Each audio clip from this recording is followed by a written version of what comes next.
Hello guys, welcome back to my channel.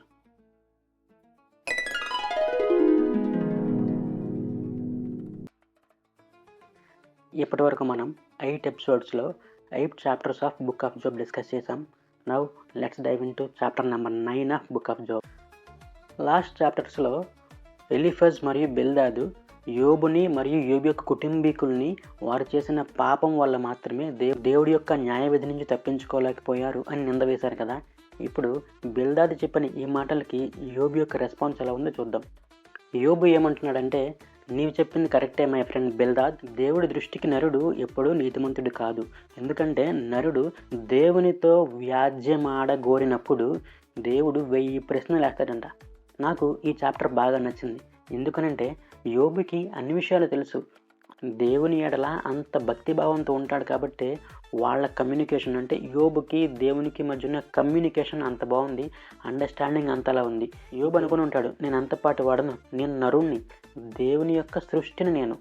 దేవుడు నన్ను పుట్టించాడు, నాకు జన్మనిచ్చాడు, ఊపిరి పోశాడు, అన్నం పెట్టాడు, నన్ను పెంచి పోషిస్తున్నాడు, నా కుటుంబానికి క్షేమం ఇచ్చాడు, నన్ను వర్ధిల్ల చేశాడు అని ఇటువంటి కృతజ్ఞతాభావం యోబుకి ఉంది. అదంతా దేవుని వల్ల మాత్రమే సాధ్యమైంది అనే కృతజ్ఞత భావం ఉన్న యోబు ఏమంటున్నాడంటే, we don't have the right to fight with God on the actions of God.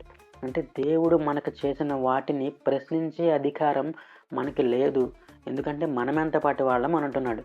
యోబు వంటి నీతిమంతుడే అంత పెద్ద పెద్ద మాటలు మాట్లాడుతున్నాడంటే మనము, ఎటువంటి నీతి లేని మనము ఎంతలా ఉండాలి? దేవుని చేసిన కార్యాలను మనం ప్రశ్నించే రైట్ మనకు ఉందంటారా? ఆలోచించాలి ఫ్రెండ్స్ మనం కూడా. ఎందుకనంటే మనము అట్లీస్ట్ యోబులాగా ప్రతి బ్లెస్సింగ్ని అక్నాలెడ్జ్ చేయం. మనం చేసే ప్రతి పని ముందు దేవుడి దగ్గర పర్మిషన్ తీసుకోం, అట్లీస్ట్ ఇంటిమేట్ చేయం. We just follow our minds. మనం ఎలాగైతే మన ఇంట్లో వాళ్ళకి చెప్పకుండా చాలా పనులు చేస్తామో, మనం కట్టుకున్న వాళ్ళకి చెప్పకుండా చాలా పనులు చేస్తామో, మన ఫ్రెండ్స్కి చెప్పకుండా చాలా పనులు చేసేస్తామో, అలాగే దేవుడికి కూడా చెప్పకుండా మనం చాలా పనులు చేసేస్తాం. పర్మిషన్ ఎలాగో తీసుకోం, అది కరెక్టా కాదా అని అడగం. దేవుడిని అడగడం అంటే వాక్యానుసారంగా ఉందా లేదా, మనం నడుచుకోవాల్సిన ఆధారం ప్రకారం మనం నడుచుకుంటున్నామా లేదా అని చెప్పి మనం పరీక్ష చేసుకోవాలి. అప్పటికే మనకు కన్ఫ్యూజన్ ఉంటే అప్పుడు ప్రార్థన చేసుకోవాలి, సమాధానం కోసం వెయిట్ చేయాలి. ఇవన్నీ మనకు తెలుసు, అయినా కూడా మనం చెయ్యం కదా. అలాంటప్పుడు మనకి ఏదైనా చిన్న ఇబ్బంది వచ్చినప్పుడు దేవుణ్ణి ఎలా దూషిస్తాం, దేవుణ్ణి ఎలా ప్రశ్నిస్తాం? మనం చేయగలిగింది ఏమైనా ఉంది అంటే, మనం చేసిన పనుల వల్ల మనకు శిక్షాస్మృతి కలిగినప్పుడు దాన్ని మనం సరిదిద్దుకోవడానికి మాత్రమే వాడుకోవాలి.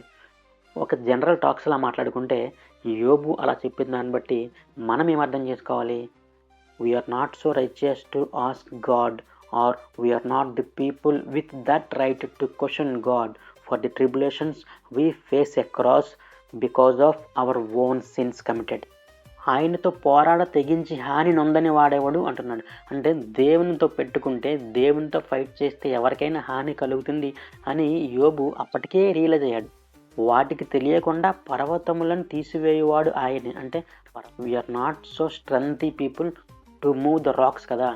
పర్వతాలని తొయ్యగల శక్తి మనకు లేదు, కానీ దేవుడైతే వాటికి తెలియకుండానే వాటిని కదిలించగలడండి. ఉదయింపవద్దని సూర్యునికి ఆజ్ఞాపించగా అది ఉదయించడం ఆపేస్తుంది. అంటే దేవునికి సాధ్యము కానిది ఏమీ లేదు అని ఆయన యొక్క సామర్థ్యాన్ని యోబు ఇక్కడ ప్రస్తావిస్తూ ఇలా అంటున్నాడు, ఆయనతో వాదించుచు సరియైన మాటలు పలుకుటకు నేనేపాటి వాడని అంటున్నాడు. న్యాయకర్త అని నేను ఆయనని బతిమాలు కొనదగును. అంటే మనము న్యాయం చేయమని న్యాయకర్త అయిన దేవుణ్ణి బతిమాలు కొనడానికి మాత్రమే మనం అర్హులం. మనం దేవునిని న్యాయం చేయమని మాత్రమే అడగగలం. ఆయన నా వలె నరుడు కాడు, నేను ఆయనతో వ్యాజ్యమాడజాలను, మేము కలిసి న్యాయ విమర్శకు పోలేము. ఇది చాలా మంచి వాక్యం. ఏమంటున్నాడంటే, దేవుడు నాలాగే మనిషి అయితే నేను అట్లీస్ట్ డిబేట్ చేసో లేకపోతే ఫైట్ చేసో ఆయన వైపు నుంచి తప్పు ఉందని చూపించో నేను న్యాయం పొందేవాడిని. కానీ ఆయన మనలాంటి మనిషి కాదు, ఆయనకి నాకు మీడియేటర్ ఎవరు లేరు అని బాధపడుతున్నాడు. కానీ మనం ఇప్పుడు కొత్త నిబంధనలు ఉన్నాం కాబట్టి మన మధ్యవర్తి ఎవరు? మన శిక్షా స్మృతిని ఎదుర్కొనడానికి, మన పాప క్షమాపణ నిమిత్తం మనము దేవునితో వ్యాజ్యం ఆడవసరం లేదు, కానీ మన పాపములను ఒప్పుకుంటే చాలనేది ఈరోజు యొక్క మెసేజ్. నాలాగే మీరు కూడా అర్థం చేసుకుంటారని కోరుకుంటున్నాను. This is all about book of job chapter 9. Let's meet in the chapter 10 in the episode 10 of Book of Job. Thank you so much. Please subscribe.